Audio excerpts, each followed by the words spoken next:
Good evening from the Channel's newsroom here in London. Brexit talks between the UK government and the opposition have collapsed. The Labour leader Jeremy Corbyn says the cross-party negotiations were constructive, but they've been unable to bridge important policy gaps. He says his party will vote against the Prime Minister's deal when it returns to Parliament next month if it remains unchanged. Theresa May blamed the lack of progress on a Labour Party split over a second referendum. There have been areas where we have been able to find common ground, but other issues have proved to be more difficult. And in particular, we haven't been able to overcome the fact that there isn't a common position in Labour about whether they want to deliver Brexit or hold a second referendum, which could reverse it.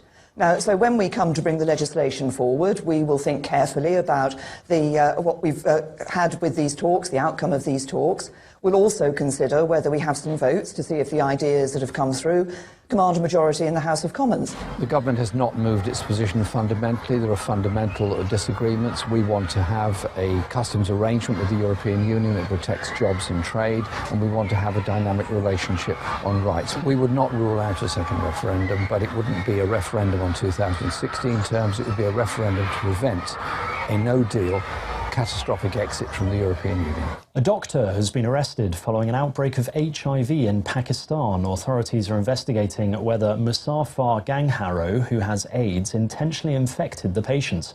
Around 500 people, more than 400 of them children, have tested positive for the virus in Larkana since the end of April. He's accused of reusing a contaminated syringe.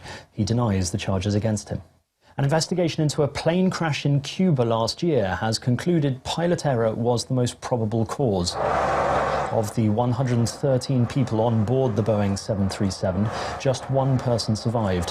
The plane dived into fields south of Havana shortly after taking off on a domestic flight and burst into flames last May. In the States, an F-16 fighter jet has crashed into a warehouse, but incredibly, there was no explosion and no one was killed. The pilot managed to safely eject from the aircraft, and a dozen people were taken to hospital after being hit by debris. The Air National Guard jet reported a hydraulic failure before the crash. It just sounded like a pretty nasty boom. Yeah, debris everywhere inside our warehouse, sprinklers going off, doors opening, flying open.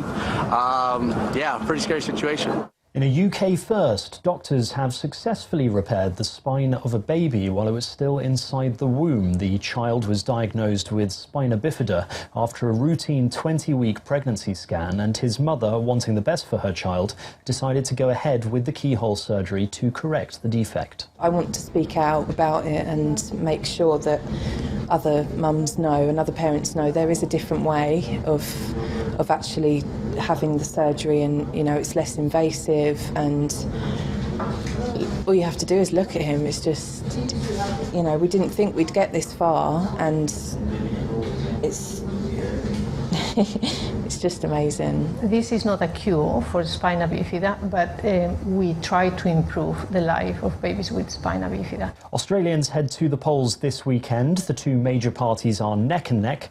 Up for re-election is the incumbent centre-right coalition government led by the Prime Minister, Scott Morrison, the leader of the Liberal Party, and Labour's Bill Shorten, who in the last days of campaigning appeared to be just in front. Voting is compulsory in the country, and 16.5 million people are set to have their say.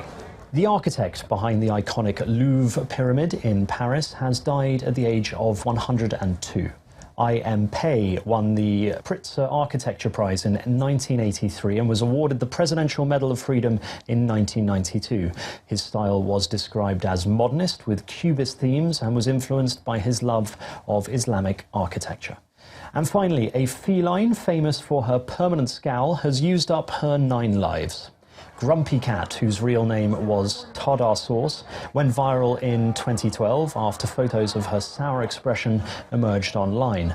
Her image quickly spread as a meme, and at the age of 7, the Moggy leaves behind countless jokes about life's worst moments. Her family in Arizona says she helped millions of people smile around the world, even when times were tough. And that's your international news around the world in 5.